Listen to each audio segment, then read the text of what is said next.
Now Gayatri will speak.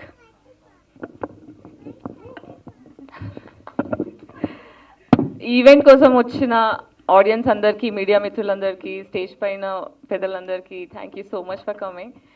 So I feel so excited stage మీద చూస్తున్న guests అందరూ. బేసిక్గా సొసైటీలో ఒక చేంజ్ రావాలంటే చాలా ఎక్స్ట్రీమ్ పీపుల్ కావాలి. ఆ ఎక్స్ట్రీమ్ పీపుల్ మైండ్ సెట్ ఎలా ఉంటుందంటే థిక్ ఉంటుంది కానీ దానికో లెక్క ఉంటుంది. సో అలా శ్రీనివాస్ గారు, ఈవెన్ మాధవి గారు, you are very inspiring in your own way. You are in your way, you are rebels and you have broken so many norms. I'm so proud of you guys for being so vocal. ఎంత backlash వచ్చినా మన point అనేది క్లియర్గా నిక్కచ్చిగా మాట్లాడడం అనేది అందరికీ రాదు.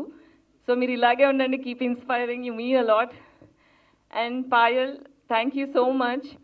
యూఆర్ సచ్ ఎ, అంటే అందరూ ప్రిటీ ఫేస్ అని మాట్లాడతారు కానీ the kind of rebel Payal is not everybody can understand. She is very strong, very inspiring.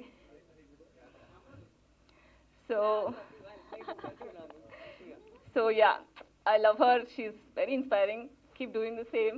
And we want more films. Telugulo ka payal inka ekku cinemalu ravali. And ivala attire lo chuste aithe action cinemalu unte maza vastadu anpichindi. And thank you andi ma event ki vachinanduku. మా music director గారు చాలా beautiful music చేశారు. ఈరోజు song అయితే నాకు చాలా సోల్ఫుల్గా అనిపించింది. సినిమాలో కూడా మ్యూజిక్ చాలా బాగుంటుంది. హేమంత్ అన్న, this is great experiment. First timer ఒక డైరెక్టర్గా వచ్చి ఇంత పెద్ద ఎక్స్పెరిమెంట్ చేసే ధైర్యం ఉండాలి. That to self produced and self made, which is not easy. ఇలాంటి ఒక క్రేజీ ప్రాజెక్ట్ చేయడానికి సపోర్ట్ చేసే యాక్టర్ కానీ 24 క్రాఫ్ట్స్లో ఉన్న ప్రతి క్రూ మెంబర్స్ అందరికీ కూడా థ్యాంక్ యూ. 22nd రోజు సినిమా రిలీజ్ అవుతుంది, తప్పకుండా చూడండి. నేను కూడా యాక్టింగ్ చేసిన, ఎట్లుందో సినిమా మీరందరూ రివ్యూస్ ఇవ్వాలి. Thank you so much. Thank you, Gayatri, and wish you good luck.